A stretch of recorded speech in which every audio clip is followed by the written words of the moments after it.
All right, we're live. We're live! Episode 11. We're going to focus on the book Babel. It's... Babel slaps. Yeah.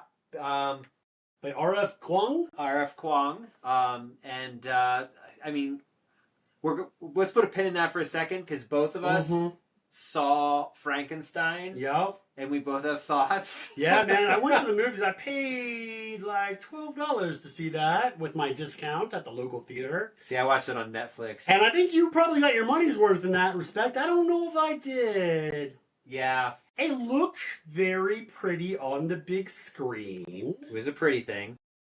Except for the parts where there was like action-y, like fighty, action-y Marvel stuff happening, you know. Frankenstein's creation is fighting packs of wolves for some reason, or besieging a, exploratory vessel. Arctic exploratory vessel, I should say. Yeah. You know? Yeah, we were talking about this at length before we got on, and talking's a generous word. We were ranting. It utterly misses the mark.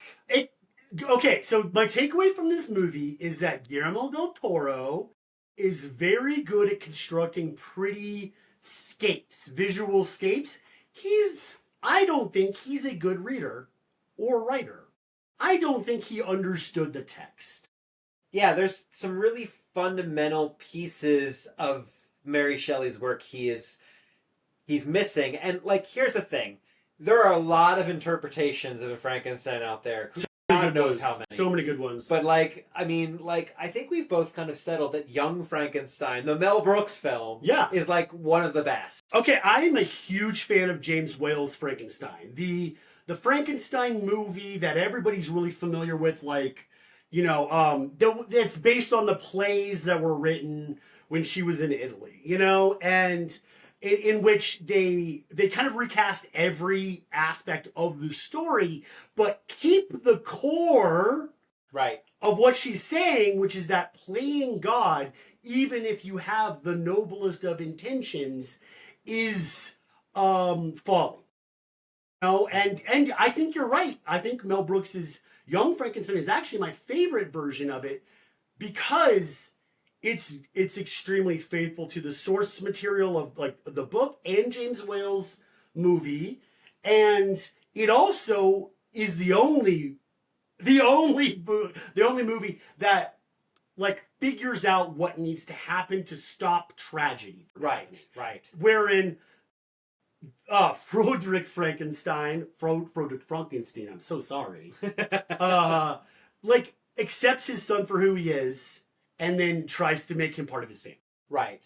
And I think, it's just, you can do whatever you want with an interpretation, but you've got to keep the spirit of the story. If you want it to be a good adaptation. If you want it to be a good adaptation, Absolutely. He just doesn't. No. He just doesn't. He's missing huge chunks of things. Some of his, creative choices in terms of, spending, at least a third of the movie on the creation of the creature. Yeah, and all of, turning Victor Frankenstein from a monomaniacal scientist to a Lothario just because you cast Oscar Isaac, I guess. Yeah. And he's sexy. He's obviously sexy, but, and everything's that out wasn't in the necessary. Open. And then why is this... We were talking about this, too, and I don't want to, get too deep into this just because, we want to get to the book. Yeah. But, there's, so many story choices of things he does that he does nothing with, that add nothing to the narrative. Why is his father a dick? Why does he have, basically super healing powers, a healing factor? Why is Victor Frankenstein's father a dick? And why does the creature have a healing factor like Wolverine? Yeah, good questions. Yeah, if you're going to do something with it, do something with it. Absolutely. But don't just give us these things and then, do nothing with them plot-wise. And there was so many elements of that. And then the whole idea of where, he never actually starts to try to create his female counterpart, the Bride of Frankenstein, never does anything with that. Ooh. It's you're missing a huge opportunity to have this conversation of you might start to take responsibility and then back out again a second. Absolutely. Doubling down on your failure as a father and a creator and a person. Right. Absolutely. So there's a lot of things in here, and then like the whole forgiveness arc at the end, just like Yep. And then the quote at the end, you can. Oh God, he fucking quotes Lord Byron at the end of a movie based on a book by Mary Shelley, which is just fucking insulting because Mary Shelley fucking hated that dude. And I don't care if you think it's applicable. He's not the only one who's talking about destiny in the romantic era. All right, Like she could have cited her own husband. He could have quoted her own husband. Like, yeah, that's just offensive, like, man. Percy Shelley like wrote a lot of poetry. One of the things I love about this book, by the way, is that Robin thinks that Mary Shelley is the superior Shelley, and I've always felt that deep in my soul. Yeah, I mean, you're hearing that from the writer, so yeah.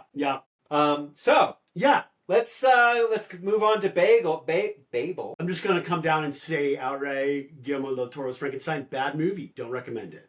Do not recommend. Yeah, sorry guys. Yeah. But Babel, I really recommend. I think it's the second best book we've read after Mary Shelley's Frankenstein. This is one of those books that I think is going to stand the test of time and is going to be considered a classic, like 1984. I can see that. Or Brave New World, yeah. Or a variety of other these kind of texts. It pulls no punches, and it is just a brilliantly and heartbreaking kind of story. I mean, it is like that ending tore me up. That ending is good. It's so good. But it's like you care so much about the characters. Victoire. By the end. I know. It's my girl, Victoire and Remy and yeah, and Robin. Fucking Letty. Oh, Letty though. But we'll get to Letty. Yeah, so, yeah. But let's talk a little bit about the author's bio. She's just, I mean, an incredible. I don't know anything about her except she's 29 and prolific as shit. She's prolific. She started writing the Poppy War trilogy when she was 19, and that's also an award-winning series. So, like, talking about Mary Shelley, man. Yeah, this is like a woman who's like channeling Mary Shelley energy for sure. Like changing the game on the kinds of conversations, like having a very intense and raw conversation about colonialism in a way that is also so accessible. Absolutely, and entertaining. And then, I mean, don't even get me started about the linguistics. Yo. She knows her shit. Dude, okay, so I just want to interject one thing here. I got a note here. It says, at one point in the book, the main character's talking to one of his teachers, and his teacher says this: translation is fundamentally betrayal, because it reveals or exposes insider knowledge to a wider scrutiny. And I have a note here that says, ask Michael if this applies to anthropology. Yeah.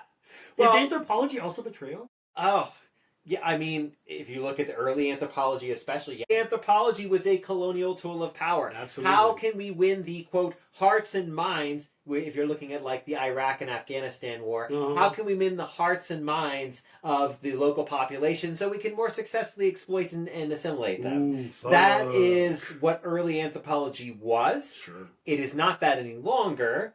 What is the fundamental act of like explaining the the emic aspects of a culture to a wider audience? Is that a betrayal of your informants? Emic is insider approach or insider approach to research and knowledge. Etic is outsider approach. So yeah, there's I mean, it's definitely complicated. I think it depends on how you use translation. Okay. Are you using translation or interpretation when you're talking about speech? It's translation with written text. It's interpretation when it's spoken. It's spoken, right? Mm-hmm. So, like when he goes and there's a point in the book when he translates for like the British overlords of like the Opium War. It's not the East India Tea. But it's like basically the next worst thing. So that would be interpretation. But when they're studying all these texts throughout the book, that's translation. So, but depending on how you're using those things, are they extracting resources from the community? In this case, literally, they're extracting the knowledge required to power magic through translation, which we'll get to the magic system in a minute here. But yeah, absolutely, it actually can be exploitative. There's no doubt about it. It depends on what the framework is you're using. Are these people like being exploited economically or various ways, not just economically, or is it a situation where they're trying to advocate for this group of people and trying to make sure that, or like in a treaty situation where everyone's trying to come to the table and hash out an agreement that benefits everyone for the best possible thing. That would not be a betrayal. Okay. But like I definitely think that like the context here in this book, a lot of this translation is betrayal, which like all the major characters save one are mixed race. So they're basically the typical British colonial model where they went out to another area and they picked the people that they thought would be well assimilated and add to the strength of their empire, right? Yeah. In a lot of cases, and this is true of what happened with many colonial empires, you take them when they're children. And you take them when they have enough knowledge left of their own culture and language that you can use that as a doorway for exploitation, as an opening for exploitation. So, okay, you heard it here first, guys. Michael says that anthropology is sometimes a betrayal. It is. Yeah. I mean, any anthropologist worth their salt would tell you that. It depends. Including your wife. She would say the same thing. I mean, my first lecture on what is anthropology is titled The Dark History of Anthropology. Yeah, man. As we begin, well, first we talk about like proto-anthropology, in China and the Middle East before it became like what we think of anthropology today, because there's a lot of people who were contributing to that field before Europeans really got a hold of it. Yeah. Because, look, as a person of European descent, I just want to say real quick, Europe doesn't really invent anything. There's almost nothing that Europe is uniquely inventing. Most of what Europe has is stolen from other cultures, and that's what causes its rise. It's really good at appropriating other people's information and knowledge and ideas. But like if you look at the history of how the rise of Europe happens, it's mostly because the Mongol Empire collapses and the Mongols brought all the technologies, ideas, and tools and dropped them on Europe's doorstep right as they get all the way to Poland, and then the Black Death shatters the Mongol Empire. And so Europe really, like when we talk about innovation and all these ideas, and you talk about it here in the United States, when do you see innovation? It's when diverse ideas are coming from many different cultures. It's not monocultural, this stuff. You need a mix of these ideas. Bagpipes. That's the only thing that Europe has invented. I don't know anything about the history or origin of bagpipes. But most of the instruments of Europe come from Asia and the Middle East. Absolutely. So, lutes is what becomes guitar, and they tweak it, they change it. Yeah. But gunpowder, optics, hospitals, quarantine procedure. I mean, the list goes on and on. The concept of zero. Like, if there's anything you should take away about colonialism, it's the fact that Europe did not invent the concept of zero. The concept of zero was invented in India and the Middle East and by the Mayans and I think the Incans as well. I think so, yeah. Long before the Europeans got to this idea. I mean, Roman numerals you can't do shit with. You can't do shit with Roman numerals. Come on, try to use Roman numerals to count anything. But back to the author. Oh, yeah. She's good. She's a Marshall Scholar. She's very prolific. She's got multiple master's degrees. I believe is currently finishing up a PhD at Yale. I think, yeah. This is one of those super genius. This is the kind of author that I read and I think to myself, Jesus, I wish I was that good. Yeah. Amor Tolls does that to me too. Yeah. I read his work and I'm just like, this motherfucker. Plus he was like a bank guy in New York before he started writing really humanistic novels. Right. Short stories. It's just like, God damn it. So very brilliant individual, very prolific already. Is only not even 30 yet. Yeah. And I just can't wait to see what this author does after reading this book. I'm probably going to go and read all of her books over the next year at some point. I mean, the Poppy War is very relevant. Yeah, the Poppy very relevant here too. But yeah, so let's talk a little bit about the magic system. So the magic system is pretty cool. It's pretty cool. It takes a little time to really grasp what's going on, and she does a really excellent job of kind of softballing it into you. But what you have is silver bars. So these bars are like they're made like these little strips of silver, and there's silver bars. And how the magic system works is that you inscribe on one side of the silver bar a word in one language, and then you inscribe the rough approximation of the word in the other language. What's the translation? Right. But it's the translation of the word, right? The rough approximation with the translation. I should have actually probably grabbed a specific example. There's so many important ones. Well, so there's one it's like movement, you know, and these are in carriages that you see. So like the story takes place in like the days just before Queen Victoria's ascension to queenliness. And right so at the like, beginning of the Poppy War. But yeah, exactly. Sorry, the Opium War. Opium War. But but you're confronted with a London, like in England, that has like better technology than you would expect, and it's all based upon the fact that like this magic system can make things smoother. It can smooth out like rough edges of technology. So you've got carriages moving around like cars, but they're drawn by horses, or sometimes they're not. They're self-driving. They're self-driving, and actually, I think in most cases in London. And the reason for that is that they all have like two silver bars, like one on each side of the carriage. And on one side of a silver bar, it'll be like speed, and then on the other side, it'll be like the word for speed in another language. And on another silver bar, it'll be stability. And and then a translation of that, like in Chinese or whatever, right. Probably not Chinese though, actually like Belgian. And the thing that's powering the magic that provides the speed and the stability is the failure or the contradictions. The contradictions and the unexpressed like meaning of the original word that is not represented in the translated word. Right. And so this magic system is great because it's just about like you can just use silver bars and translation of words from different languages. But as people become more familiar with a language in a country, the magic is less potent. So like if more people in England start learning Belgian or become more familiar with Belgian words to the point like we have with French, where like there are like 50 French words you use every day that you don't realize it because they've just become commonplace English words and we understand what they mean, like croissant or whatever.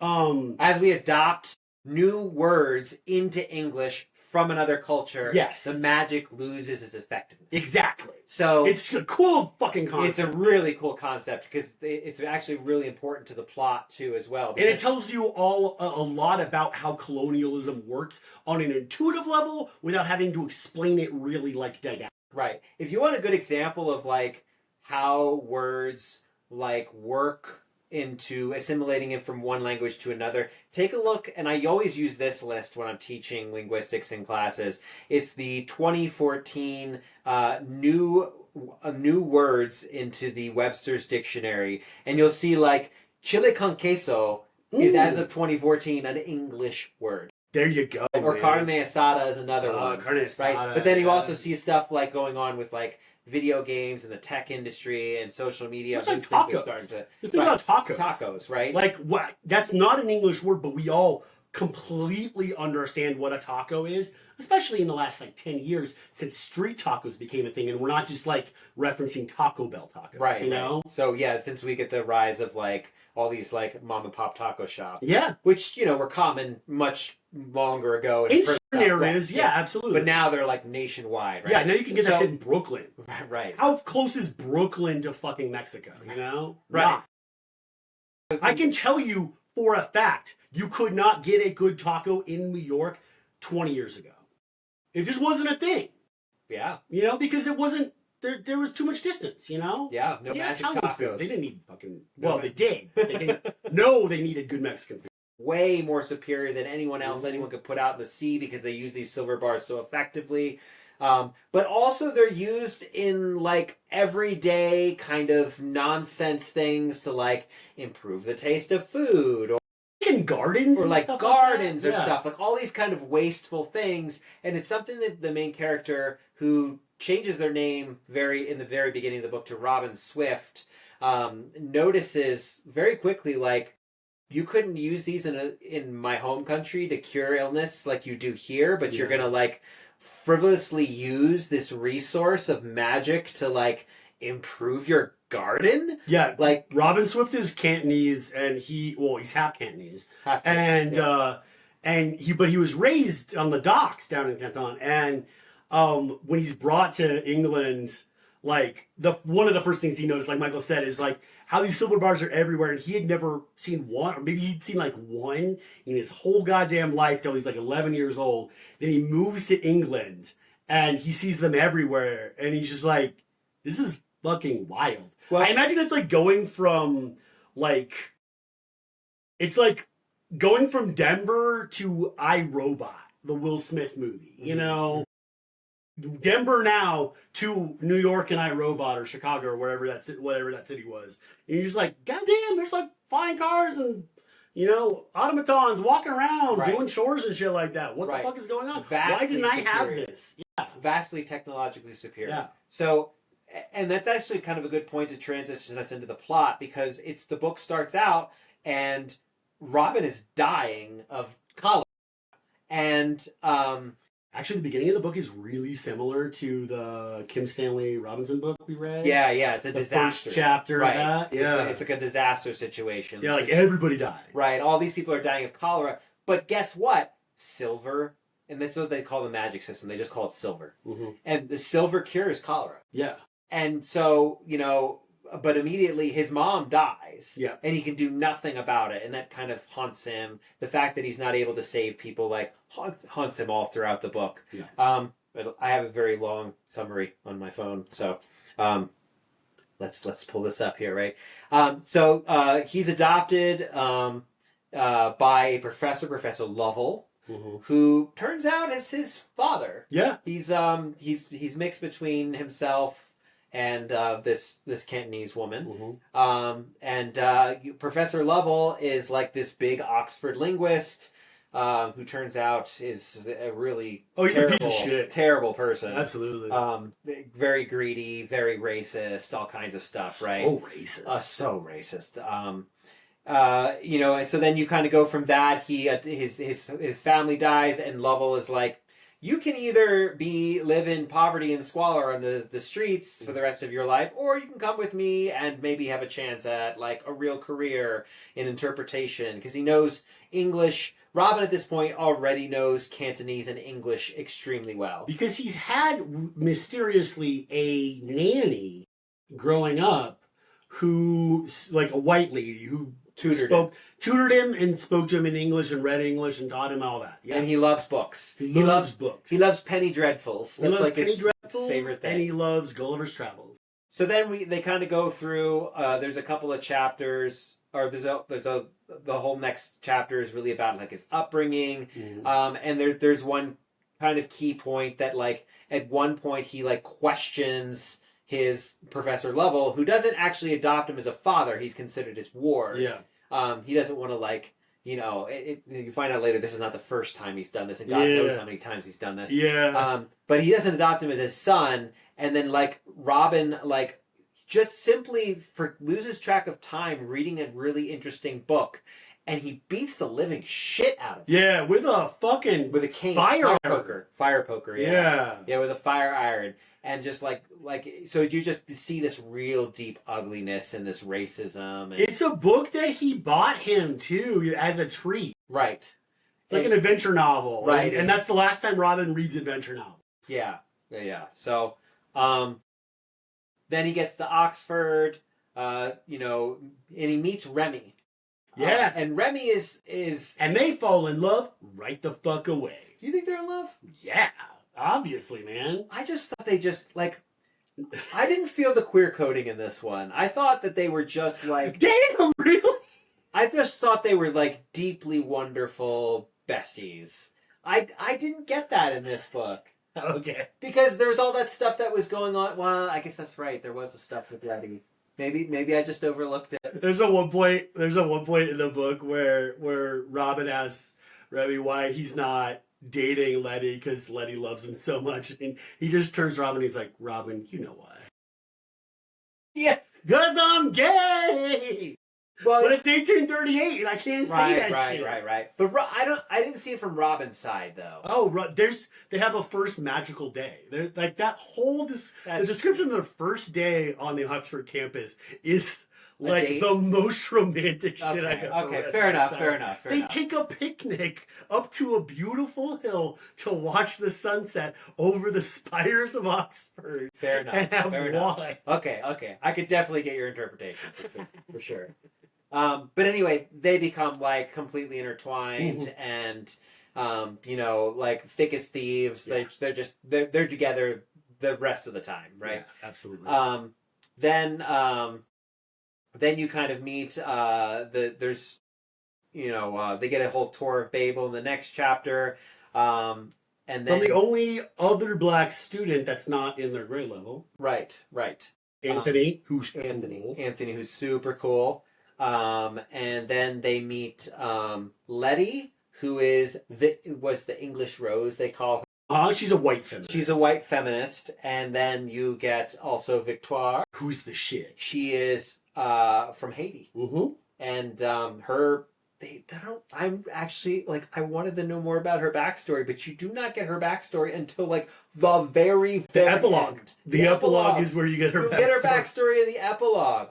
No, I think it's a really interesting technique that she utilizes there because everything you learn about Victoire is stuff that Letty says that it turns out is not always true. Yeah. Because Victoire, like, as we come to find out at the very end of the book, spent the first half of her life in Haiti, but then moved to Paris later on and was like, it was a shitty situation for her, very Cinderella-esque in a lot of ways. Yeah. And Letty's always talking about how Victoire is French and she's Parisian because that's the sort of thing that Letty would like to believe. Because if Letty is to understand anything about Haiti, it's that it's full of like voodoo or whatever and racist shit. And you have to also think about it this way. This is not long after the world's first successful large-scale slave revolt. That's where I was going with that. Exactly. Right? So, like, the whole idea of Letty's existence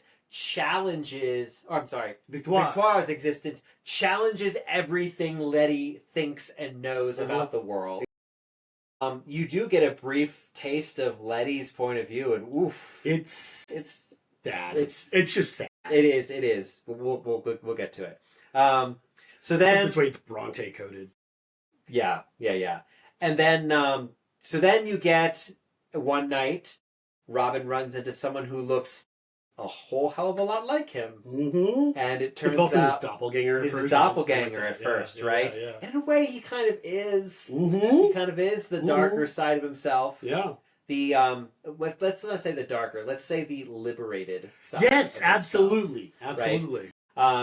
So he meets him. He learns about something called the Hermes Society, which is stealing silver bars and other resources from Oxford to a rebellion, an anti-colonial resistance faction. That's so cool. And you don't really learn a lot about it, Hermes Society, in the first third of the book. First half of the book, really. Even, yeah. It's not until much later that we really get into understand what the Hermes Society is. But so, like, the guy that looks like Robin is trying to do an invisibility spell with a silver bar, and it's not working. And the only reason that Robin is becomes aware of them is because he hears someone trying to say Chinese, trying to speak Chinese, and he's doing it like a little. It's like a little bit off, and so then he goes over, he sees them, and he grabs the silver bar, says the word correctly. They all turn invisible, and then he's like, "You guys are stealing silver! What the fuck?"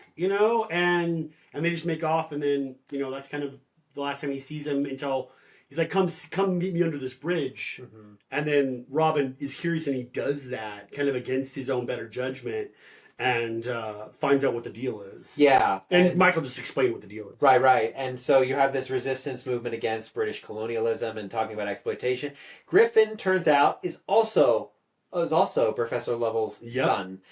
He was a failed version of Robin, according to Lovell, right? Absolutely. In other words, and he had basically removed him from China a little too young, so he didn't fully have his language. So he kind of just ultimately wasn't able to do the magic as well. Absolutely. But in the meantime, like, he becomes essentially like one of the resistance leaders. Yeah, and he's like like, if you imagine any movie about like the French Resistance, he's the guy with all the bombs and who's got like he's like a little unhinged, right? You right. know, He's definitely, he likes it too much, right? He likes the violence a little too much. Yeah. Okay. There was a lot of stuff. Okay. So he starts to kind of integrate into Oxford life. Starts to go. Mm-hmm. You know, they start going through. You know, in a lot of ways, the first third of the book was very like, if Harry Potter was a good, thoughtful story, Mwah! It would be this. Absolutely. Right. That's how I described it to my friends. Yeah, this is like, if Harry Potter actually had good. something really wonderful and interesting to say, you know, but I don't want to just like, I don't also want to just like compare it to Harry Potter because it's so much. No, it has Harry Potter vibes. It's got the school story. It's the dark academia. Yeah, dark academia. Yeah, it's the school story element that J.K. Rowling was riffing off of. From Wizard of Earthsea, from Ursula K. Le Guin, and I was thinking more about like turn of the last century school stories, which are just about children in British boarding schools and them getting up to like little adventures, like little scrapes and stuff like that. Yeah, the coziness of a nostalgic experience that you might not have actually had. And this gives you, this like period of the book gives you that sense of coziness. And once in a while throughout this period, Griffin shows up. Healing it would be to buy into the Oxford way of life. Into the colonial narrative. Oh, absolutely. Actually, I'll put a pin in that because I don't want to open that can of worms. There you go. Not yet. But it is. So it's this dark academia vibe, and you know he has scones, and I was just like kind of jealous of Robin's experience of like all of his ways paid for it. He gets to do nothing but sit there and study the things he loves. Right. Like, as an autistic person, this would be an ideal life for me. Absolutely, I can see that. So like I also would love to cozy up to like a nice like roaring fire with like my books in the middle of a British winter and just like sit there and just like be wrapped in a blanket and like doing a translation or like thinking about a story, like whatever the schooling is, you know? Yeah. It's very appealing. Yeah, and then like, okay, so then they give you some explanation of basic linguistics, an explanation of the magic system. Then, like skipping ahead several sections here, because that's mostly what they're talking about. It's like school life and linguistics and that stuff. You get to this robbery that goes very wrong. Yes. With Robin, and he gets shot in the shoulder trying to rescue two members of the doctor. Yeah, so the main, like the head of the school of translation at Oxford is this guy named like Dr. Playfair or something like that. Playfair. He does not. Playfair, that is. No. He's also a terrible bigot. He's a fucking bigot. He sucks so hard. But he seems really gregarious and entertaining at first, and he's like kind of theatrical. And what he does is he sets up all these little traps so that if anybody tries to get in to the translation department at Oxford and try to take something, there's like deadly consequences. It's like basically like the beginning of Raiders of the Lost Ark with all the like little machines that like shoot shit and whatnot. Well, they know about the resistance. And so Griffin like is sending his brother on these missions. And the mission, basically, Robin's part of the mission is just like to open the doors and stuff like that. At first. But in this one, that's the case. He opens the doors and he's just like hanging around. Because Babel is protected by a magic system with the silver bars where they actually take a vial of your blood and register it into the tower so that you can have free access. And if you're breaking in without permission after hours, these magical traps will unleash. And so what's going on is like the Hermes Society keeps stealing silver from the department, but like the department is escalating their defense protocols correspondingly. So, but since Griffin's kind of out of the loop, he doesn't really understand how dangerous this shit is getting for his brother. And so during a heist, the two heisties get away, but Robin gets shot in the shoulder. And he has to like he has to do like fucking surgery on himself to get that bullet out of there and whatnot. And he says it's like a little graze, so it wasn't too bad. And he like stitch it up. But he manages to hide it and gets away with that. Yeah. Well, he thinks he does. Yeah, and then and then the next thing that happens is Anthony mysteriously dies. Yeah, he dies at sea. He dies at sea, or you think he does. Well, yeah, exactly. I got a note in here that says the dead student with the desk memorial and the white girl's brother are both involved with the Hermes Society. I called Letty the white girl in my notes for the most part. Yeah. And Anthony and Victoire are as well. Anthony's disappearance is the clue. That's why I was figuring it out. Yeah, something's up with these mysterious deaths. They're all joining, yeah. But basically, Anthony's joined the Hermes Society full time. Yeah. And his backstory is pretty complicated too. I mean, I think the thing that's really amazing about this book is like the sincere, like well-developed side character. So good. Like Robin is very clearly the main character, but the side characters are so well developed. Even like the little shitty like frat boys are kind of well developed. Yeah, the one kid who thinks he's Byron. Right. Yeah, he basically thinks he's Byron. Yeah, totally. He's a piece of shit. Yes. And he at one point Robin gets invited to a party early in the book, and he owns him. It's so great. He just owns them. He makes them feel so like intellectually inferior, and he just like walks out with a big old smile on his face, and all this stuff. And then they get into there's a little bit of a summary of the Luddite revolution that had recently happened, and so it's putting a little bit of there's a labor rebellion that has been going on, and that is not only about the Industrial Revolution, but actually the silver bars make it far worse. Absolutely. It's really cool. It's like exacerbated, so it's like the Luddites were bad, but it's actually worse in this world because the Luddites were cool, by the way. Well, the situation of the Luddites were bad. What was happening? Thank you. Yes. That's what I meant by the Luddites were bad. No, the Luddites, like I've said it before on I don't remember which episode. If you do not know the history of the Luddites, please look it up. Because if you're talking about significant and effective class rebellion, the Luddites are an example. It is not until they begin to execute members of the Luddites that the Luddites begin to collapse. Absolutely. But they had really complex, very strategic labor resistance movement. I mean, this was like brilliant. They were brilliant, and they incorporated like local communities into their efforts in a way that was super effective. Right, and they a lot of times they were actually winning public opinion, and that's why they started executing them, and then started like that's why the Crown did like a reign of terror. Right. Yeah, exactly. So, she mentions this, they make like certain kinds of protests and organizing illegal, and all this stuff because of the Luddites. So that is kind of a lingering thing, and that's actually important to the plot towards the end of the book. So they get all the way through, like at this point, like you're getting into like their third year of school, and it's like a 4-year program. They go through like, test anxiety and all this other stuff, and they're just studying their asses off. It kind of fractures the group a little bit, the strain of it. It does. They get kind of pissed off each other. They go off. They successfully pass their 3rd year exam, which is like a big deal because if you pass your 3rd year exam, you can actually go on and do work with Silver. If you don't pass the 3rd year exam, you can't. And not only do you not get to work with Silver, like if you fail hard enough, they like take your vial of blood, smash it on the ground, and the building ejects you. Yeah. The building ejects you, and you can't exit. You can't without an escort. Yeah.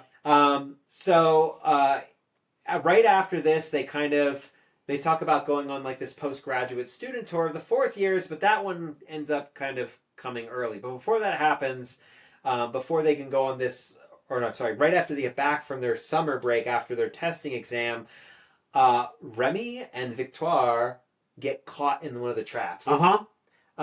And Robin, like, frees them, but then they catch him, and he has to spill a secret. Right.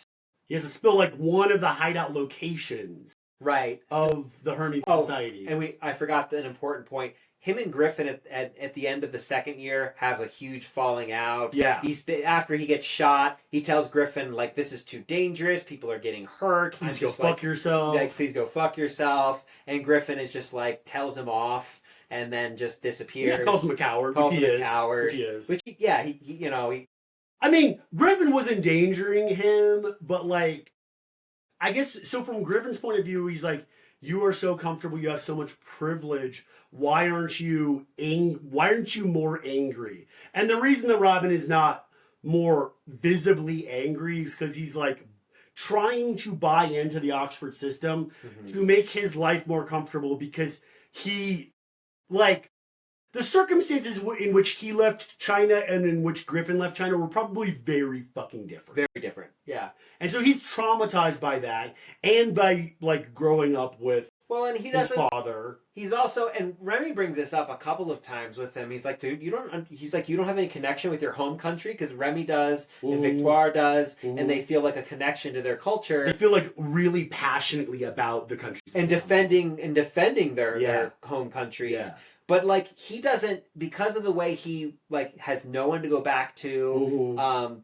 And it turns out like opium had destroyed his family's wealth and all this stuff, and so like he has nothing to go back to. His family's all dead, and everybody he knew when he was living there is dead. They're all dead. So he has no connection to his home life or culture anymore. He's kind of like totally disconnected. So he's kind of like in this weird feeling. And Griffin clearly has more of a connection, absolutely, to his own nation. So he's like, in a lot of ways, he's very orphaned from his own. Everybody, that's a great point. I hadn't thought about that. Everybody else in the Hermes Society has people back in their home countries to defend, and that's why they feel so passionately about what they're doing. Right, and it takes Robin a lot longer to get there. A lot longer. It takes him going on this trip, actually. Yes, we're just about to discuss. Right,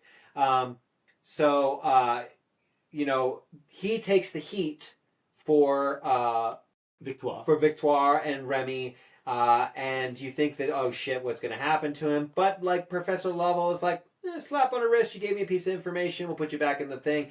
Just be grateful. This is like, the ungrateful theme, which we'll talk about after we're finished with the summary. I want to talk about that because it's one of those like. And it's like the point where you're like, uses this that word guy's a lot. Fucking scumbag. Like, you knew he was a bad dude, but you're like, is he just like an English father bad dude, or is he like a bad dude? He's a bad person. Bad. He's evil. He's evil. Yeah. Like in like a very clear sense. There's no ambiguity. Yeah. He's an evil bastard.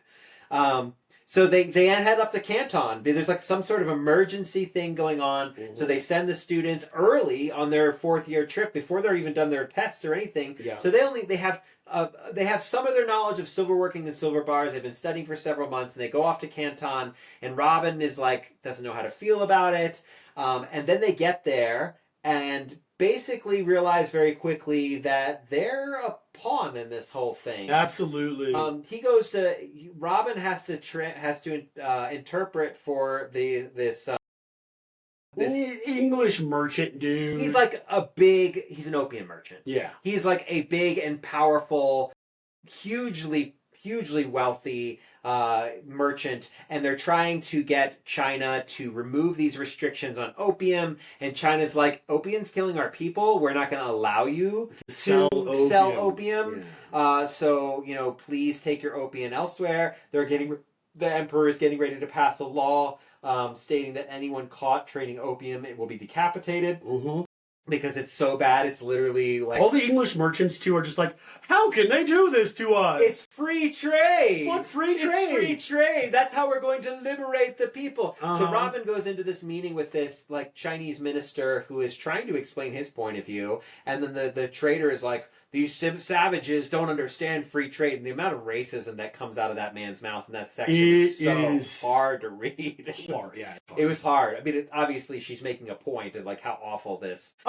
These people were. Yeah, it needed to be there. But it's like you're reading it and you're just like, fuck. Right. They're talking about the Chinese, by the way, are arguably continuously one of the most powerful civilizations of all of history. Yeah. Thousands of years, you Yeah. had Chinese empires. Absolutely. Right? And to call the Chinese primitive is... They just keep doing it, too. They talk about how they're innately lazy. All the shit you racist expect. stereotypes, All the shit you right? expect. I don't even want to get into it, really. Right. But yeah, Robin is like... He's translating for this guy, and the minister's just like, we're not going to do it. The conversation's over. I want to talk to this kid for a second, though. And so he's like, do you think they're ever going to come around to our point of view that our borders are something that we should be in control of and that we will not allow them to sell opium in this country? Or are they going to push back? And Robin's like, no, I think they really want this to happen. And if you don't like concede this point, it's that they have no room for negotiation from their point of view. And he's like, that's what I thought. Thank you very much. And have a good day. And so the next morning, all the opium ships get set on fire. It's so great. It's amazing. The Chinese are like, fuck you, British. Yep. And set all the ships on fire. Like 200 tons or whatever. Yeah, they said it was like $5 or $6 million in 1830s money. So you're talking about pounds, right? Yeah, pounds, right. That good money. Yeah. My Americanness is showing. So then of course this creates a conflict. Professor Lovell pulls Robin aside. They're now headed back because now there's danger. So they're back on the sea voyage. They get into a huge argument, and he's like, maybe we can. Professor Lovell's like, if you're a good boy, maybe we can salvage this. And Robin has just had enough. He's just fucking done with this guy, like his own father. He's like, and so he brings up his mother. He's like, why did you let her die? Who was she to you? You're a coward. All this stuff, and the professor just like unloads this racist vitriol, and then, dude, he calls her the C word. You know which one I'm talking about. Yeah. He says she was just a C word, and Robin's just like. With a silver bar that his brother gave him. His silver bar. He uses a silver bar that his brother gave him, and it's the one that with Evie, right? It's the one that Lovell gave him. That he said. Oh, yeah. That Griffin killed a girl with. His doppelganger killed another girl, and you find out the whole backstory of this much later on. Yeah, she was a traitor. But she was a traitor as well. But he kills her kind of like on accident almost. Like it's like a moment of passion. And Robin ironically uses this same bar to kill his own father in a moment of passion and rage as well. Yeah. So then, of course, like immediately, like Remy and Victor are at the door. They were like headed his way, and so was Letty. Yeah. And they all are like, what do we do with this body? They wrap it up in these really heavy ropes and toss it overboard and tell everyone he's sick. And then they go back to England, and they're trying to cover it up and hide it, and it becomes very clear very quickly that the other professors know what's going on. Yeah. So they finally defect. When they first get to England, they go back to Lovell's in like Hertfordshire or whatever, and they're like going through his papers, and they find all this correspondence that's like the professors at Oxford and the business people who are selling opium trying to orchestrate a war. Yeah, so he's yelling at Robin for like, why didn't this deal go through? But the deal was never supposed to go through. And he was just mad that the opium got burned. That was it. And so they're just doing this to start a war so they can get all the silver out of China, because China has apparently the most silver, which makes sense. It's fucking China. It's so goddamn big. Yeah, so then they go back to, like you were saying, they go back to Oxford, and it's very clear all the professors know. And basically, like, after a garden party where all the professors are acting weird, it's like the start of the semester or whatever, to the term garden party. The start of Hillary term, the term system over there is so goddamn weird. I don't understand it. It's like Michaelmas and Hillary and one other weird holiday or whatever. Yeah. After the start of the Hillary term garden party, because that's the kind of school this is, like Professor Playfair's like, hey Robin, I'm part of the Hermes Society, and Robin's like, good. Guys, we gotta get out of here. Yeah. And so they Robin's like really clever about it. Yeah. He's like, I just wanted to talk about the plot in Canton. And Robin's like, there was no plot in Canton. Oh, he's like, yes. Yeah, the Canton plot. The Canton plot. And he's like, yes, tell me all about the plot. Ooh. You know, where did it go wrong with the plan, with Griffin's plan? Because they all know about Griffin, and they all know about the Hermes Society. And he's like, shit. So he grabs all his friends. They get out, they run. And just as like they're about to be caught, it's Antony who grabs them, who's still alive, grabs them, and apparently like takes them to a section of the library in Oxford that was just an abandoned library. An abandoned library in Oxford, and that they're basically hiding in the whole Hermes. Yeah, so they got silver bars, making it like harder to see kind of thing. But also, it's basically just bureaucracy is the reason that this library is abandoned and unused by any school, because Oxford's like, that's too run down. We couldn't possibly be seen having a rundown library. And other schools in the area are like, I think that belongs to Oxford, actually. I don't know.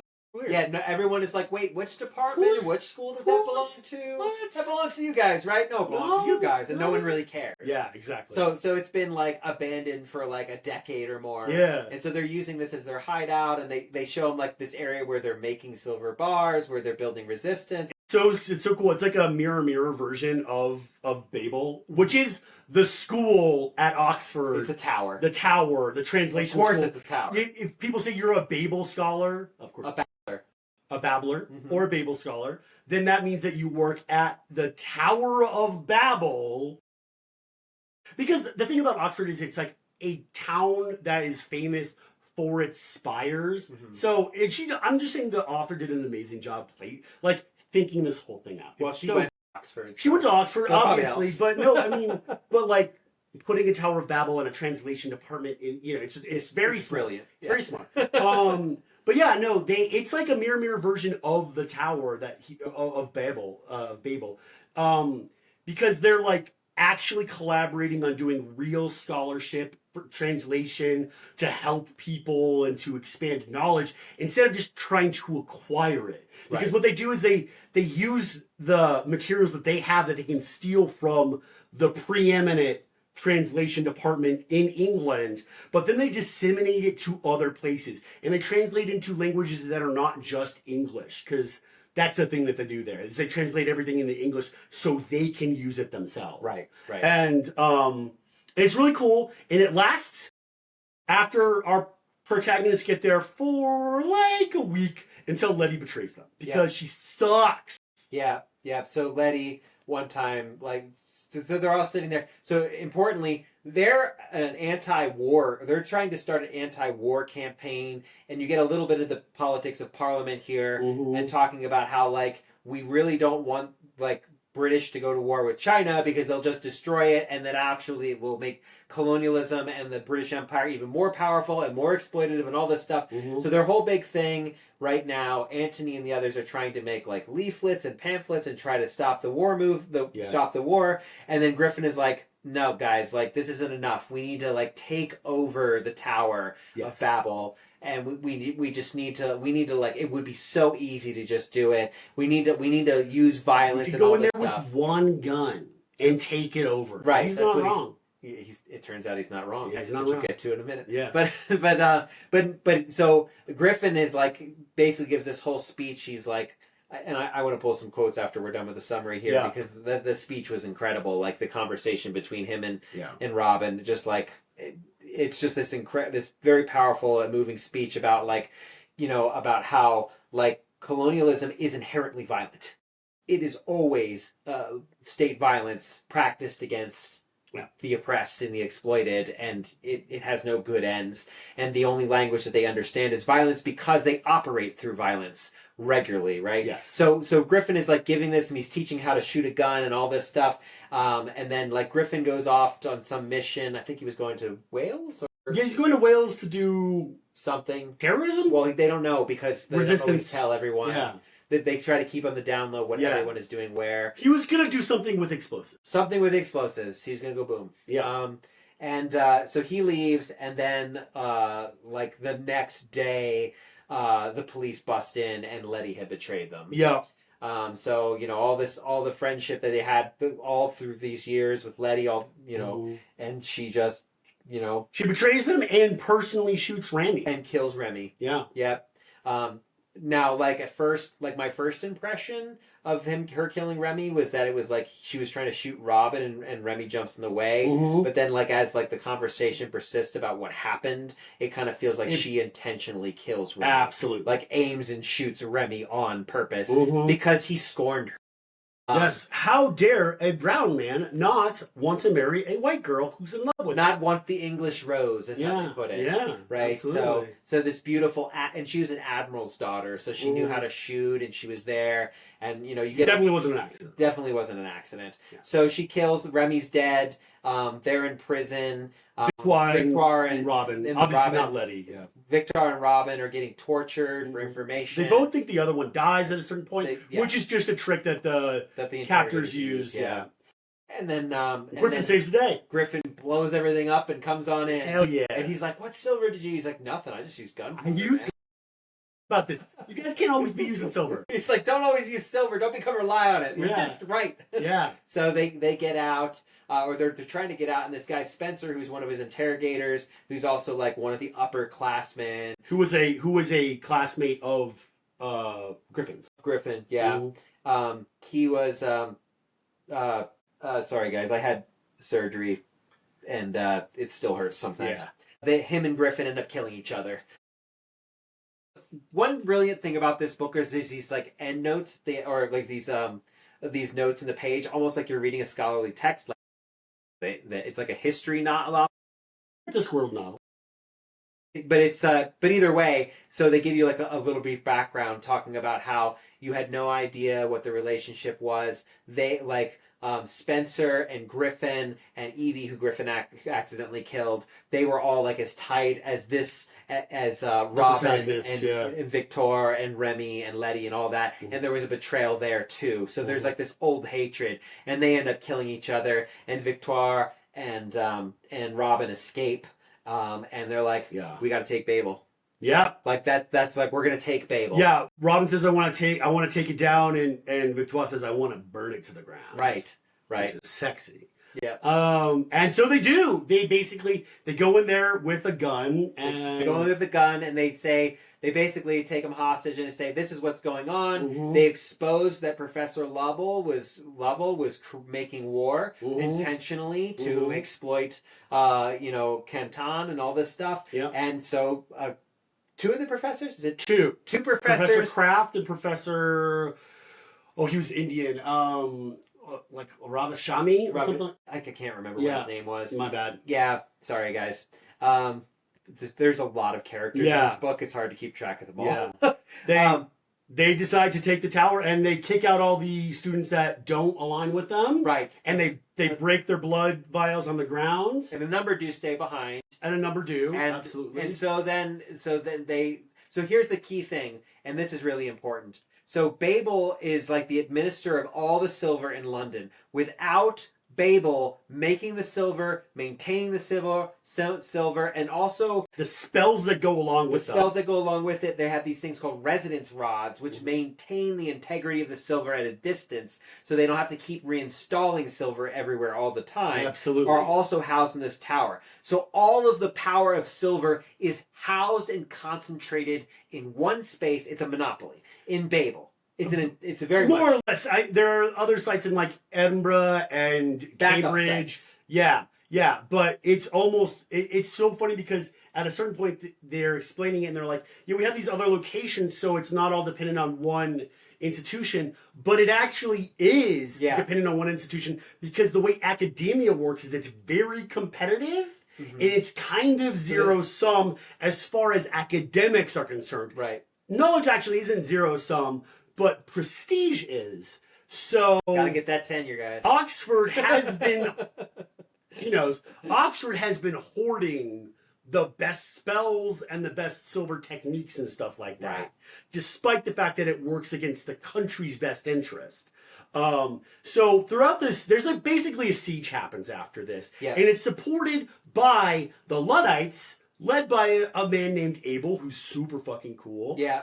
Shows up at the door and sets up barricades all around. He's like, these are going to help you guys. We're going to man the barricades. Yes. We're going to keep it out. because this is their way of saying if we take away their silver and their demand is don't go to war, and we also get like amnesty, right? Yeah. So we get amnesty for everything that's happened, and then also you're not going to go to war with China, and if you don't, we're gonna stop getting silver out there. And at first, like nothing happens, no one reacts for a couple days, and then one of the buildings, which apparently was entirely held up by the magic of silver, collapses. Exactly. And then they realize they have these resonance rods, and they start pulling these resonance rods. Other elements of silver all over the country are going to start to undo their magic. So they start pulling rods every day, and then you start to see like British society starts to break down. Yeah. Throughout this, Victoire wants to be a little more generous and only like pull out like 5 rods a day. Robin is so incensed at this point because of the betrayal of Letty, the death of his boyfriend Rami that hadn't actually come to fruition, and the death of his brother. He wants fucking blood. He wants blood. So he wants to not realizes have like 25 of them a day. He's like it has to be violence. Exactly. They're not going to listen otherwise. Exactly. And they're going through the records of the resonance rods, and they realize that the one of the major bridges. The bridge of Westminster is due to collapse if it's not bolstered through spells in a week. And so they let people know. Parliament lets it crumble. Parliament does not concede. And at that point, Robin's like, we just got to bring this whole fucking thing down. Abel comes up to him one day and he's like, they're going to send in the military. We can't hold it. Well, it already started. They had been going back and forth for like skirmishes a week. in the streets, and people in the workers' movement are dying. But Abel's like, tomorrow's the day. He's like, we can't hold out anymore. I'm sorry.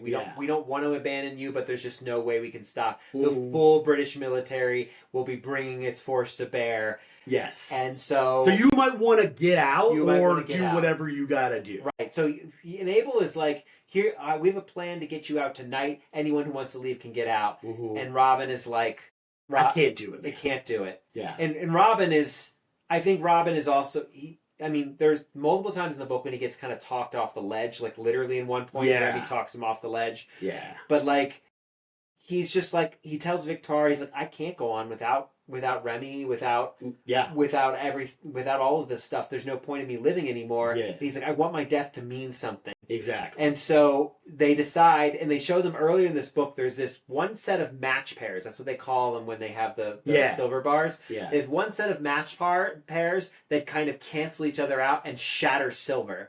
So, and Babel is held up by a lot of silver. What it is translation. You can't translate translation. Right, you can't translate the translation word. Everybody who stays behind is translating translation. Right. So they all set up at different posts in the thing, and they blow up Babel. Yeah, and sacrifice it's himself. Victor leaves with, was it Jordan, who was like the youngest kid? Yeah. He was the youngest resistant member. He was first year. There were like half of them leave with Victoire, and the epilogue has Victoire like riding a horse galloping, thinking about dramatically, thinking about everything she's gonna do, and thinking about like starting other liberation movements. Which is super fucking cool. And maybe one day returning to Haiti and like, empowering her culture and all this stuff. Yeah, but making sure that Letty never finds out that she's alive. Because Letty thought that they were best friends. But like, as it turns out, friendship with Letty was not a positive thing for Victoire. Because Letty never understood anything about Victoire's life in a real way. She just wanted to believe that things were good for a Haitian girl in 1830s Oxford. Right. And like, how could that possibly be the case? At one point, Letty's like, why aren't you happy? Why aren't you grateful? Why aren't you grateful? Grateful all the time, that word. And Victoire's like, I can't use the lavatory. And you've never noticed in 2.5 years that I always have to go to the outhouse if I want to relieve myself. I'm not allowed to use the facilities in our place that we rent. Yeah, and there's just one moment when Robin is like... And other things like that. Like, there's a lot of examples she gives. There's one moment when Robin is... when Robin is like... realizing what the situation is for Victoire. This is after Remy has died and Letty has betrayed them. Because Robin can also kind of pass a little bit from a distance. From a distance, he can pass. But pass is white, to be clear. But they heard us talk about passing. They know what passing is. Yeah. True. But there's this moment where Robin realizes, he's like, man, I had Remy this whole time to give me relief when I was struggling with all the racism and the discrimination. But Victoire had nobody. No. She had Letty, and Letty just reinforced all this stuff. Letty is like, and I literally have this, Letty is the stand-in for the well-meaning liberal. She's a white feminist. She's a white feminist. She is. 100%. No, because, so Letty's situation is explained briefly in an interlude. Basically, she had a brother who wasn't talented, who went to Oxford. And Oxford wasn't a good place for him to be. He was like a country squire. He loved being outside and riding horses and shooting animals and shit like that. And so him going to Oxford was basically torture for him. But she wasn't allowed to go to Oxford because she was a woman, as far as her father was concerned. As long as he had a son, why the fuck am I going to send my daughter to Oxford? Which, I want her to get educated? Yeah, right. And so eventually her brother ends up like offing himself. He kills himself. He becomes an alcoholic. He's just like lashing out. He's getting into trouble, and then he kills himself because his life sucks. And finally, Letty's able to convince her father to like send her to Oxford, because if you got at least, like one kid's got to do something, right?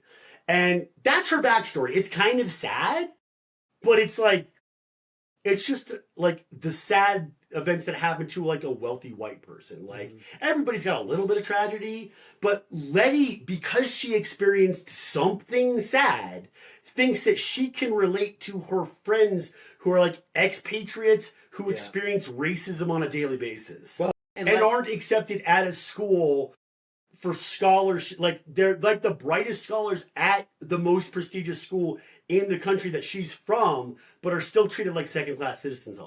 Right. It's like the whole myth of the exceptional minority. Yeah. Right? Like, it's that racist thing that white people say, you're a credit to your race. Yeah. Right? That kind of like passive aggressive They get that shit all the time too. Right. So they're getting this shit all the time, and they're trying very hard to explain it to Letty. And Letty, you don't really see Letty's train of thought until one interlude, when right after she kills Remy, you get her kind of point of view for one chapter. And it is like, they're going too far. They're going too far, but also like, well, how come no one ever thought of what it's like to be discriminated against as a woman? And it's like Victoire experiences that, and she experiences like racism because she's a black woman. Yeah, but Letty can't see that. Letty's just like, but Victoire's my friend, and she's a woman, so she should relate to me and what I'm experiencing, and why won't Remy love me? And because I'm pretty and white, and she never even occurs to her that, like, one, he might not want to marry a white girl if he was going to marry a girl, and two, he's gay. Letty. I don't know why I didn't pick up on it, but now you say it's so obvious. I thought him and Victoire were going to hook up, and then when it never happened, I was like, why didn't that plot point ever come? But now it makes so much more sense. No, Victoire had a crush on Robin, man. I got that at the end, but then, yeah. But Robin also wasn't down. So, Robin, but Victoire clocked it and was like, "It's okay, and we can just be friends." I kind of pegged Robin almost as asexual. No, I think if anything, I think he was bisexual. He was in love with Remy, but he also did have there were moments of attraction to Victoire that are like at the dance they go to. That's true. Like that. Yeah, he was like his stocks were knocked off. He's just walked out, and Victoire's like, "Do you like my dress up? Dance." He's like, "I can dance." Until some racist nonsense. Oh, of course, some racist nonsense happened. Yeah, so that's the story. It's super fucking great. It's such a good read. We didn't do it justice in our recounting of it. The prose is incredible, immaculate. Yeah, it is. It is so, the quality of the writing and the quality of the story. A lot of times when you're reading books, you get a good story, but not necessarily incredible writing. This author is both. She's fantastic. There's so many quotes here. I've got starred, and you see, yeah. the rabbit dies and the fox grieves. That was after after Letty's betrayal. Yo.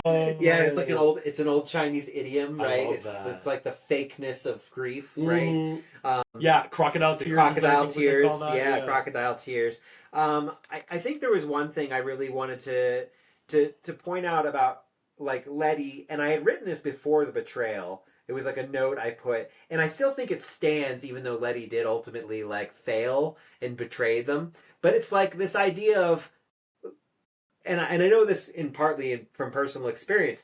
When you're like a white person and you grow up in this privileged system, your whole identity is wrapped up in that this system is good, that you're a good guy. Absolutely. And so since your identity is all wrapped up in that, once you start to peel back those layers and see, holy shit, my ancestors or the system that I participate in on a daily basis are really ugly. It really fucks with your head. It does fuck with your head. It's true. It's like someone tore up your whole reality and threw it in the fire, and you're just like, I don't know what to do. And so you have this kind of identity crisis. And the only way you get through that identity crisis in a positive direction is if someone you trust helps guide you through that. That's so true. It's either, like in my case, it was professors, and then also like working in communities of like other cultures and other countries, where I suddenly was like around these people who are really human, and I'm seeing what they're going through. Absolutely. And that was like, okay, then I can fix my identity on the fact that like my identity became a thing of like, oh, I'm going to do my best to try and understand the pieces of the puzzle that I've been missing. Yeah. But if you have no support person, and this is, again, the reason why it's so important to have brave conversations with your friends and your family members. Yeah. If you don't have someone you can trust, if you just have some random person on the internet tell you that your history is racist and your culture is a piece of shit, then what you get is backlash. The person retreats into it and doubles down on their ideas. There's a really tragic moment in the book where when they're on the ship to Canton, so it's hard for them to have the conversation about like why like Robin took the blame for the Hermes Society action that Victoire and Rami get caught in. And so they're able to have a very brief conversation, because Letty's always around, right? They have a very brief conversation where Robin's like, I know about the Hermes Society. And I was in the Hermes Society. And Rami's like, what the fuck, bro? Why didn't you tell me? And Victoire's like, calm down, let him talk. And then Letty shows up, right? So then they're on the boat. And Letty's always around, but she's clocking that her friends are like having drama, and nobody will explain what it is to her. And then like they get there, they can't have a conversation either there because Professor Lovell's around, he's making them do stuff, and then they go back, and then the murder happens. And so Letty finally is included after like an act of violence happens, and then she's like, wait, what? Like, why are you guys doing this? Why aren't you grateful? You know, but they're so pissed at each other and so stressed out by covering up the murder of their professor that they can never really explain to her in a way that she can hear what's going on. Because everything is filtered through the act of violence that they did. So they weren't able to explain their positions before they did an extreme action. And I think that, I don't think Letty would have heard them necessarily, but I'm just thinking about Letty like trying to talk to all of her friends, and none of her friends will talk to her because they can't, because of the thing they're hiding, the secret that they can't share with her, because their very safety depends on them keeping quiet. So for Letty's point of view, Letty feels like her friends betrayed her first. Yeah. Essentially. And the author doesn't come out and say that directly, but it's heavily implied. Yeah. And that's some of the justification that, like, why aren't they grateful for all the opportunities they've been given? Like, I'm really grateful for the opportunity I've been given. Instead, they're going on this violent path, but there's other, like, we can reform through peaceful measures. It's the old liberal, let's reform the bad thing. Yes, let's change it from the inside. Let's change it from the inside. Like, which is, I will say, can be very important too, but it can't I was just going to say change from the inside is bullshit. Because you're always corrupted by the system that you swim in. You're always corrupted by those waters. I do think there's moments when having an insider pushing at the same time there's outside. You can't do it without the outside pressure. Sure. Reform from the inside does never really happen. No. But I think in concert with outside pressure, inside pressure, you can have the right person in the right spot to make the right decision at the right time that would change the game. That can work, but I do think that without the outside pressure, that never happened. Okay. People always are then corrupted by the system without the outside. I think you're probably right. I think you do. The danger of it, or the reason that it almost never works, like having people try to change the system from inside, is because you're always corrupted by that power that you have access to, and you get when you're inside the system, and you get comfortable. And you start to think about your own situation. You know, oh man, like, I do want to change things, but I also want that bonus, or I do want to change things, but if I get this legislation passed, then I can get reelected. Well, and then if I'm reelected, I have a better chance of changing things. And classic, I've worked so hard to get here, I don't want to throw it away. Absolutely. Like that's absolutely right. You spend 20 years developing a career, and then suddenly, like, you know, you're like, well, shit. What career matters too. Well, and you might have a family. Oh my god! You know, I there's gotta all protect kinds my family. Right, yeah. I gotta protect my family. I can't take a big risk, and so that ends up happening. But I will say, if you have the right person who is sympathetic to your cause on the inside, and you make a major push from the outside, and you have a couple of allies on the inside, that's the only way that real change can take root in an existing system. Yeah. And the danger is of tearing down a system is you never know what you're going to get in the aftermath. Like, again, a reign of terror. Reign of terror. Yeah. The French Revolution becomes the Napoleonic Wars. Yeah. Like, so you don't always never know what you're going to get if you burn the system to a ground. So it's not just it's not reform and it's not rebellion. I feel like it's got to be somewhere in the middle, and that's a really, really tricky fine line to walk. I mean, absolutely. You know, which I think you get rid of the Galactic Empire, and then you get an ineffectual new republic that does nothing, and you get the First Order, and then you get the First Order, right? You know, right. Like, yeah, right. Or you get a series of democratic policies that really don't address the middle class at all, because all these people have become insiders. Sure. And then what you get is a populist, you know. Yeah, you finally get a Democratic president, and he does a better job of Reaganomics than Reagan did. Oh, you know. Yeah. Right. So. Yeah, well, and fucking Clinton. I know, man. Clinton. That guy can suck so many dicks. The more time passes, the more apparent that Clinton is just Reagan 2.0. Absolutely. Like, there is nothing really democratic about him. He increased the drug war of Reagan. He deregulated the banks, which furthered inequality, which led to the 2008 financial crisis. Right. Reagan started it, but he happily carried on the torch. Man, Bill Clinton just like Reagan laid it up, and Clinton slam dunked that shit, man. Yeah. Like, he fuck that guy. Yeah. So, there's some other things. Oh, there's so much. Like, we're not gonna have time to talk about everything. No. Good book, guys. You should read it. There's one great quote from Kathy, one of the upperclassmen who is Irish, who is like really sad about having lost Gaelic because you know, of course, the British. I think she was Scottish, but she might have been Irish. They mentioned Gaelic. Well, Scots speak that too. Yeah, that's true. Maybe she was Scottish. Yeah. Maybe because I think she was from Edinburgh, wasn't she? I thought so, yeah. Either way, Kathy says, because there's a one point when they talk about the taking of the tower, and they're talking about like the consequences of the concentration of it's the silver monopoly, right? And then they're also talking about how like she's talking about how Gaelic has died out, and it's actually decreasing the effectiveness of the magic in the world because of British colonialism. Absolutely. And she says, quote, "That's the great contradiction of colonialism. It's built to destroy that which it prizes most." So fucking looly, man. So at the end of the day, colonialism is self-destructive. Yes, it is. It's a temporary high. It's like fascism or technofascism. Technofascism, right? Ultimately, all these tech bros are destroying the very system that they have set up. Absolutely, man.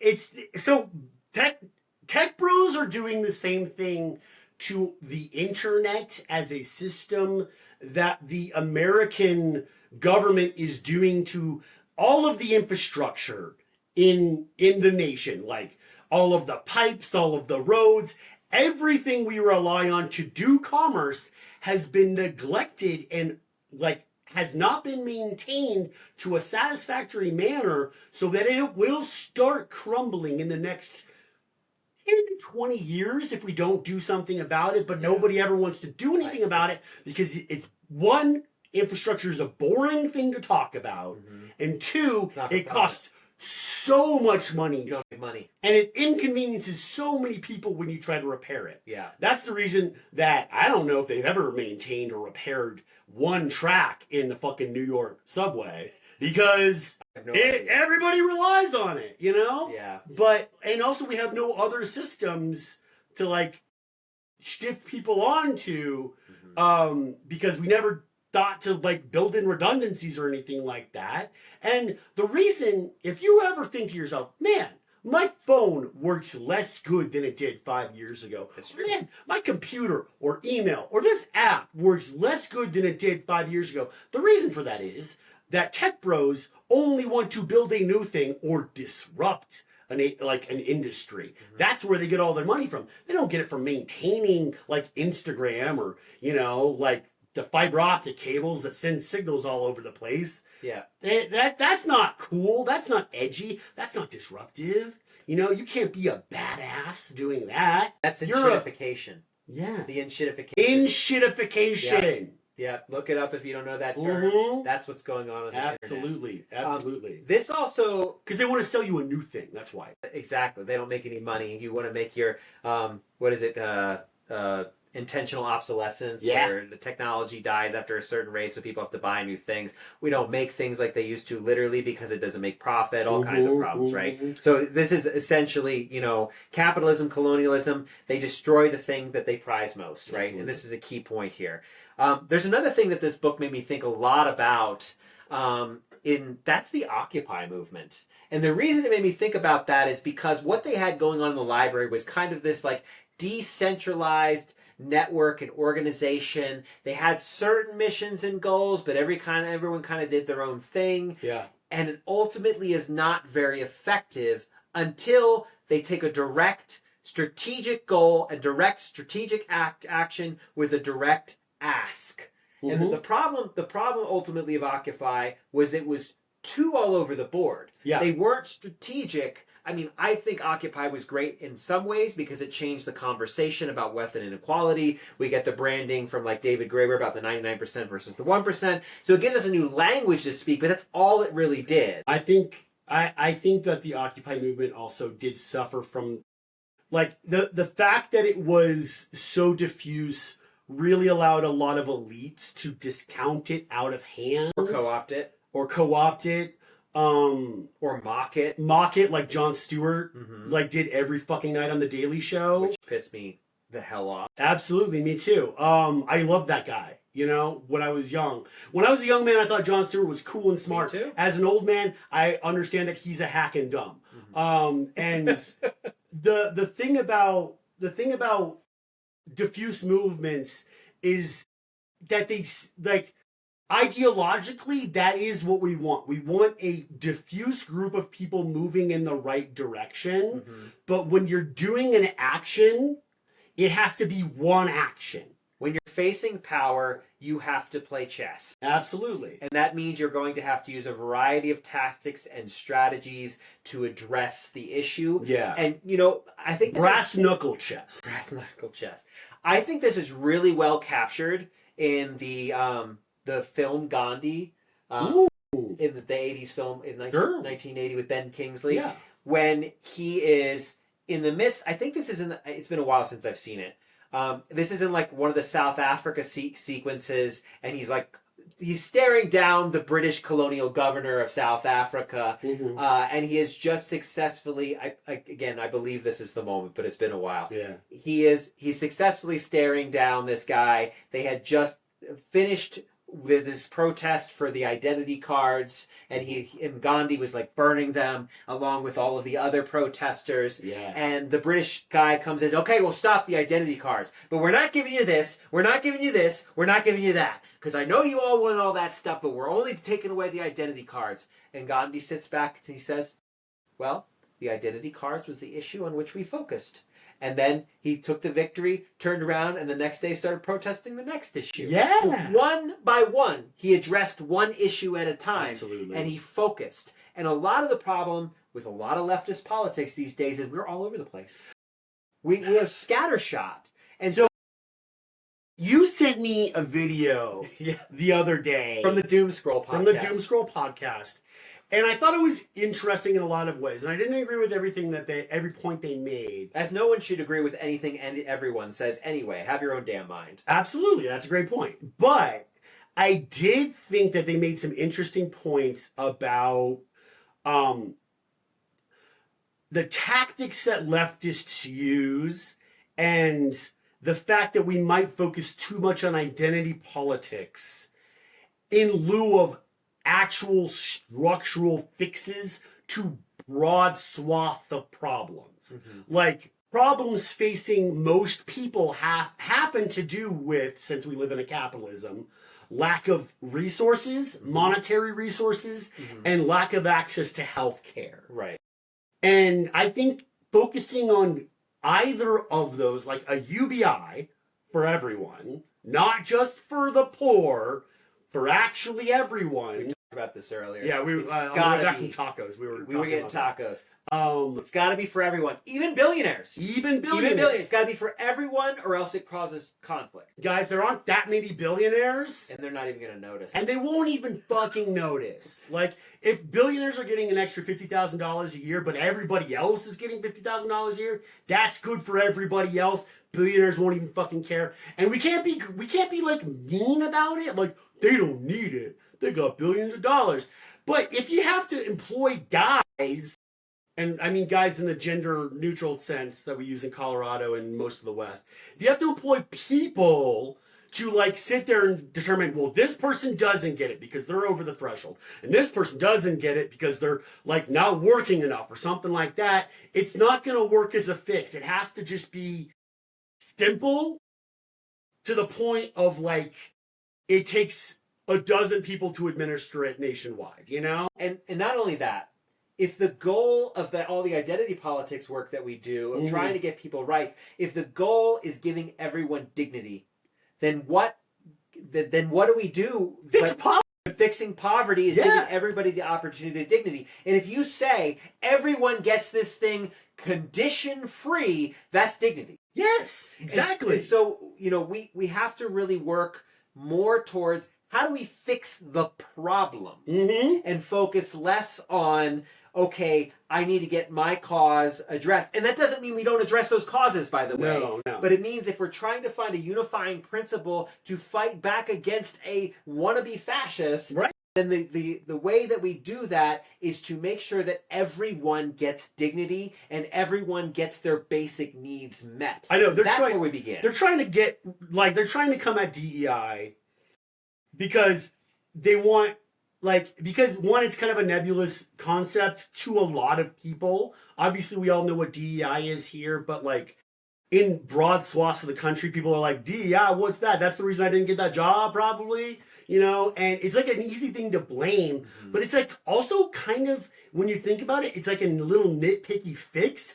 And it's also an industry that consultants, like, it's like a $3 billion industry every year. It's kind of bullshit when you really think about it. Like, it's built on a house of cards. It's built on, like, people having to do, like, hiring equity from, like, the 60s where they just, like, made up all the protocols, like, and corporations in the fucking 60s. It's like Procter & Gamble came up with half the DEI shit we have. I was about to say, it's kind of like the carbon footprint idea Yeah. that Exxon. So someone came up with this carbon footprint idea, or someone came up with what they used to. It was called affirmative action for before it was called DEI, right? So they come up with these concepts, and they say, if we do this, we can't get sued, or we can redirect the focus, where we're not actually addressing the structural issues of corporate inequality and lack of pay and all this stuff. DEI is just corporations don't want to get sued. And I also, like, I'm saying all this as a person who's done DI consulting and also as a person who's taught diversity, equity, inclusion in college classrooms. But, like, diversity and equity and inclusion are all great things. But a DEI program in your company is not going to fix racism. It absolutely will not fix racism. And it doesn't fix inequality. And it doesn't fix inequality, and it doesn't fix, like, lack of inclusion for people. But, as Michael so astutely pointed out, if you want to, like, actually, like, fix the results of racism and lack of equity and lack of inclusion, a UBI is a pretty good start to that. Because you're giving people enough money to live on in a way that, like, gives them dignity. So they don't have to they don't have to do all kinds of shit. They don't have to do anything that Jay-Z talked about in his first 3 albums, you know? They don't have to stand on a corner and hustle to get by. And nobody wants to do that. Nobody wants to see that out in the world. But that's what people have to do to provide for their family. So if we want to fix the fucking drug problem, if we want to fix gang violence that actually does exist, and not the kind of gang violence that everybody's talking about in the 90s that was mostly fucking media bullshit to fund police departments and stuff like that. Yeah. If you want to fix, like, you know, the problem of people, like, not feeling like dignity in their jobs, so they go out to the bar and have too many drinks with their friends and then go home and beat people, like, fucking UBI, man. Yeah. It's pretty simple. And there's a lot of research going on different UBI experiments. The results have been fantastic so far. Easy. So I definitely encourage that. I also encourage, if you want to look at history of work and labor and how we got to this kind of weird managerial class sort of situation, I would read David Graeber's book, Bullshit Jobs. It's a well worth a read. The last chapter starts to cover UBI. He didn't really get into great depth with it. He just says, hey, go check out this research on UBI. Here's some research. The research was, like, pretty new when he was writing that book. Right. Also, he's writing this in, like, 2014, 2015.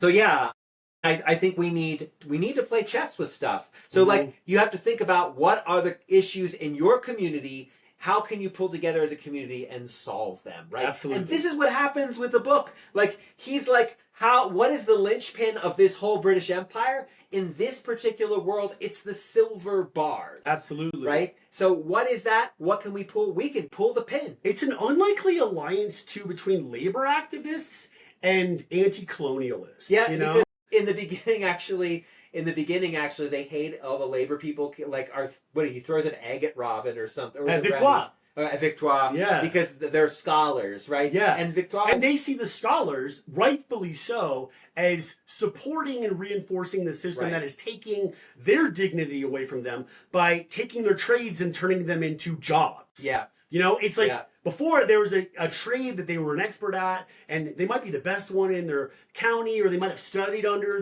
the guy that came up with this new technique, and that gave them prestige and a means to provide for their family.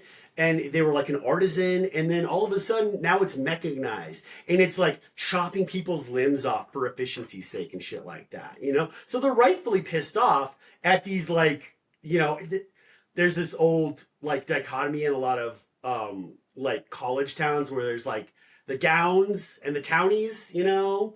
And so the townies were, you know, throwing eggs at the people in the gowns, and yeah, all the students are like, oh, these guys over here. But they're the first ones to come to their aid when they're like, hey, our objectives align with each other. You guys are trying to fuck up the silver industry, and we want that too. So, which tells you that, like, you may have allies that you don't know about. That are in unlikely places, who maybe have very different politics, who might be somewhat bigoted in some circumstances. Or maybe just like short-sighted. Or just maybe short-sighted, or just sincerely ignorant. And I think it's so, and I tell this to my students all the time, it's so important to make the distinction between sincerely ignorant, as in they were just never taught, versus willful ignorance. The willful ignorance is the problem. That's the person who's been taught and they double down on their ideology. Like Letty. Like Letty, right? So Letty had the opportunity to grow as a person and and be on the right side of things, and instead she doubled down in her ignorance. Couldn't let go of wealth and privilege. Right. She couldn't let go of all of her ideas. And that's, I mean, we make our ideas into our prisons. Yeah. Even, it doesn't matter what side, where you're coming from. If your idea is a prison and you're never able to, there's no mutability of your idea, no ability to see what's going on in the situation, you can't play chess. Yeah. You get stuck. Absolutely. If you say, I will never work with this person because they think XYZ, then you have already given up the game. You throw the chessboard on the ground. Yeah, they hurt my feelings 3 years ago when they said this thing that I didn't agree with. This is all like Victoire is like, you're the person who threw the egg at me, and he's like, yeah, sorry about that. We didn't understand that you guys were on the same side of us. We want to do this thing together. And Victoire's like, she's like, cool, yeah. Because like, what's the point of holding that grudge? Absolutely. What use would that make? Yeah. Right? Yeah. I mean, there's so many other themes here, like the fact that there's no such thing as good colonialism. There's never been. No. There's never been. And the grateful thing comes back to this, right? And you hear this time and again. Why aren't you grateful that the colonial empire has given you X, Y things? You're seeing this in Monty Python. I get so pissed off sometimes when I watch. I grew up with Monty Python, love British humor, all this stuff. But when you see like Life of Brian, and they're talking about, oh, the British never did anything for the Middle East except it built all the roads, except it gave you education, and you're just thinking I'm just thinking to myself, like, knowing the history. Smug 70s motherfuckers. I'm just like, you pro-colonialist batshit assholes, like. Yeah. Like, I'm just thinking to myself, like, do you not know the history? If it weren't for the whole violence inherent in the system thing, I would never forgive them. I know. But actually gave me philosopher soccer, too. Yep. So I mean, they do some good things. They do some good things. No, that's the thing. It's like, it's the thing about art, too, is like, sometimes you don't agree with everything an artist does, I don't think, but it would be insane to agree with everything an artist does. Yeah, and like, of course I'm not going to sit down with John Cleese and be like, hey man, our politics really align, don't they? Because no, they do not. But he's a funny motherfucker. And I do he like... does say things like, don't punch down. Sure. Like, he absolutely does come to defend the oppressed in some cases. Sure. But he's also pro-colonialist in others. Yeah, exactly. So it's like, and this is the point, is like, and I think the author very successfully captures the complexity of identity of all these individuals. Mm-hmm. Robin is one of the best characters I think I've ever read in literature. Among the best, let's say. Okay. Because Robin has this complex identity. It takes him a long time to get to the resistance. Mm-hmm. He does initially resist. But then he backtracks. Fully, he resists joining it. He betrays it. So... he aids the resistance and betrays the resistance in the same night, and that's the sequence he does it in. Right. And then he has to ultimately come back and realize and he even says at one point in the book, because he's talking about Letty, like, why did Letty do that? He's like, she doesn't understand it. And then he says, and I didn't understand it either until I went to Canton and saw with my own eyes. Yes. Right. And so, which I have another quote somewhere down here about that. Where'd it go? It's hard to accept what you don't want to see. And it is so much about our world. That's a good quote. And he says that about Letty. Yeah. It's hard to accept what you don't want to see. Mm-hmm. Not impossible. And he doesn't really forgive Letty, which, like... Well, you shouldn't forgive Letty. But he is like... There's a... You can understand. You can understand without accepting that someone did something awful. Mm-hmm.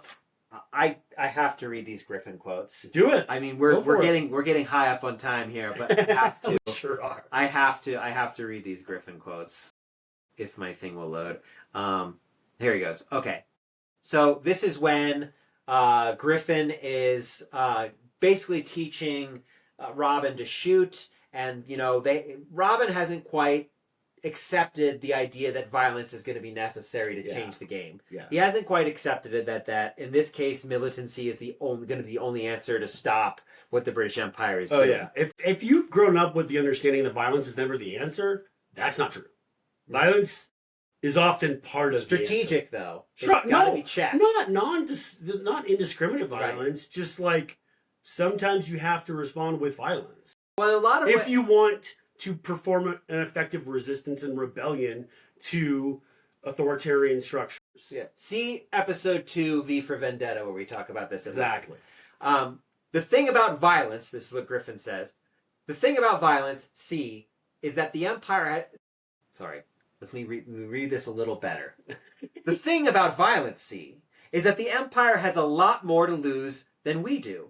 Violence disrupts the extractive economy. You wreak havoc on one supply line, and there's a dip in prices across the Atlantic. Their entire system of trade is high-strung and vulnerable to shocks because they've made it thus. Because the rapacious greed of capitalism is punishing. It's why slave revolts succeed. They can't fire on their own source of labor. It's like killing their own golden goose. And then it skips ahead a little bit, and he says, violence shows them how much we're willing to give up, said Griffin. Violence is the only language they understand because their system of extraction is inherently violent. Violence shocks the system, and the system cannot survive the shock. You have no idea what you're capable of, truly. You can't imagine how the world might shift unless you pull that trigger. Griffin pointed at the middle of the birch tree. Pull the trigger, kid. This is why when any black person is killed by police officers, the news media will explain it away, talk about how it was an isolated incident, or that there's like some bad apples. They will also always do, they were no angel. Mm-hmm.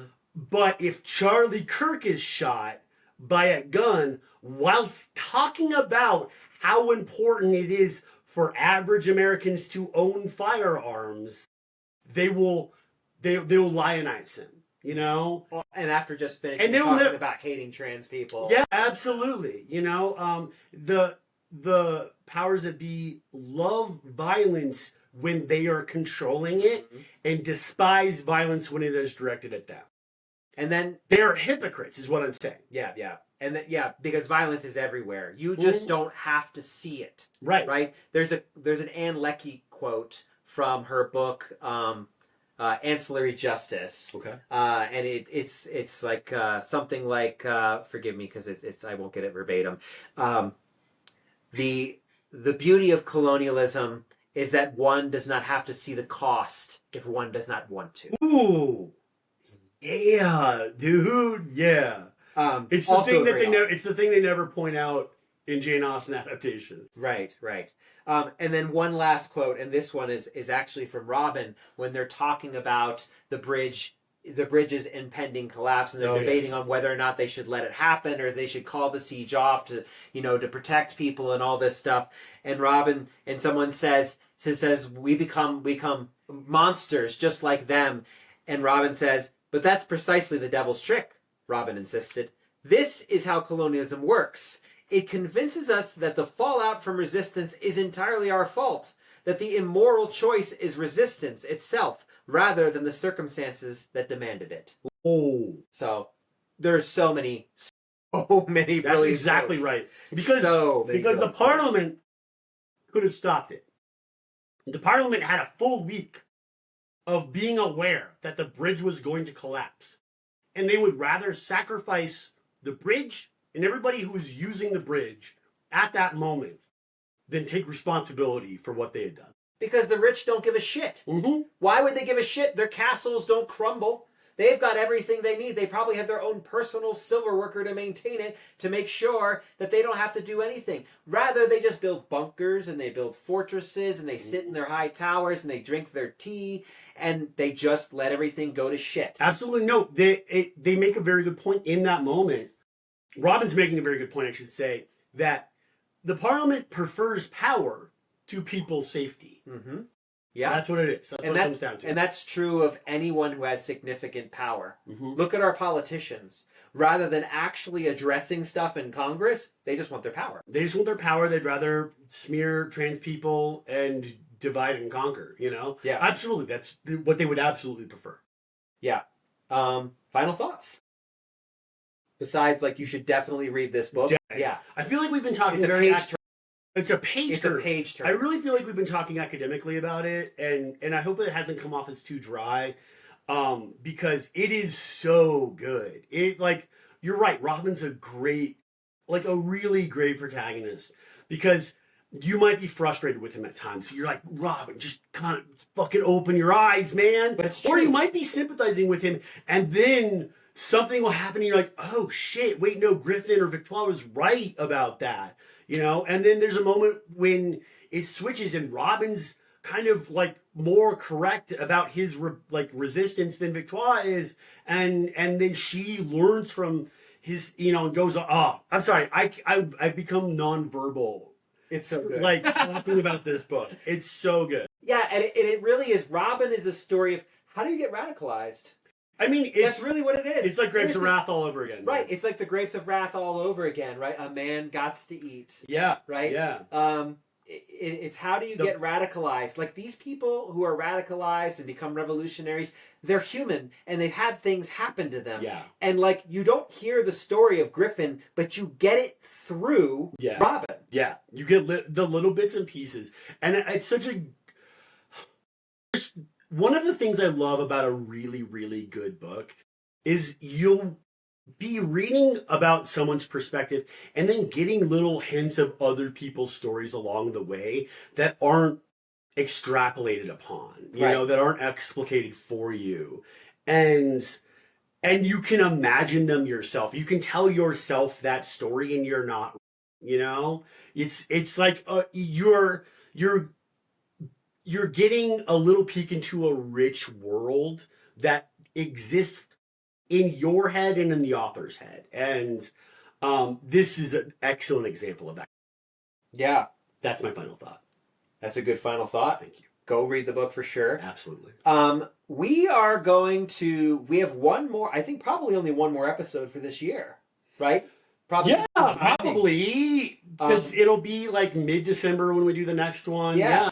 We're going to be covering Heavenly Tyrant, the sequel to Iron Widow, because like we started reading it. We both started reading it after Iron Widow, and we're like, because Iron Widow's great, right? But then we're just like, oh shit, this is actually the meat. The meat is in Heavenly Tired of the things we like to talk about. Absolutely. But also, we're going to launch a Patreon after the new year, and I want to read something, and I know some of you out there listening will recognize this speech. And then we'll talk about what our next kind of season is going to look like. Yeah. Which season 2 of Resistance Reads. Oh, yeah, we're doing seasons now. Seasons now, wow. There will be times when the struggle seems impossible. I know this already. Alone, unsure, dwarfed by the scale of the enemy. Remember this. Freedom is a pure idea. It occurs spontaneously and without instruction. Random acts of insurrection are occurring constantly throughout the galaxy. There are whole armies, battalions that have no idea that they're already enlisted in the cause. Remember that the frontier of the rebellion is everywhere, and that even the smallest act of insurrection pushes our lines forward. And remember this, the imperial need for control is so desperate because it is so unnatural. Tyranny requires constant effort. It breaks. It leaks. Authority is brittle. Oppression is the mask of fear. Remember that, and know this.